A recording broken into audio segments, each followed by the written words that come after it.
Deepak Fertilizers and Petrochemical Corporation 8 rupees 50 paise per share க்கு கொடுக்குறாங்க. Finotex Chemical dividend 40 paise per share க்கு கொடுக்குறாங்க. Ganesha Ecosphere dividend 3 rupees per share க்கு கொடுக்குறாங்க. Garban Mantra Lifestyle bonus issue பண்ணிருக்காங்க.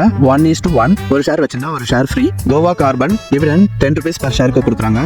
Iron Exchange India dividend 1.50 paise per share க்கு கொடுக்குறாங்க. Karnataka Bank dividend 5.50 paise per share க்கு கொடுக்குறாங்க. Lakshmi Automatic Loom Works dividend 12 rupees per share க்கு கொடுக்குறாங்க. Lihar Foodwares dividend 30 paise per share க்கு கொடுக்குறாங்க. Shakti Finance dividend 80 paise per share க்கு கொடுக்குறாங்க. Savara Industries dividend 3 rupees per share க்கு கொடுக்குறாங்க. Tamboli Industries dividend 1 rupees per share க்கு கொடுக்குறாங்க. The Indian Wood Products Company dividend 10 paise per share க்கு கொடுக்குறாங்க. The Karnataka Bank dividend 5.50 paise per share க்கு கொடுக்குறாங்க. Trivavanda Bimchi Survey dividend 1.75 paise per share க்கு கொடுக்குறாங்க. Vinati Organic dividend 7 rupees per share க்கு கொடுக்குறாங்க. ZF Steering Gear India dividend 8 rupees per share க்கு கொடுக்குறாங்க.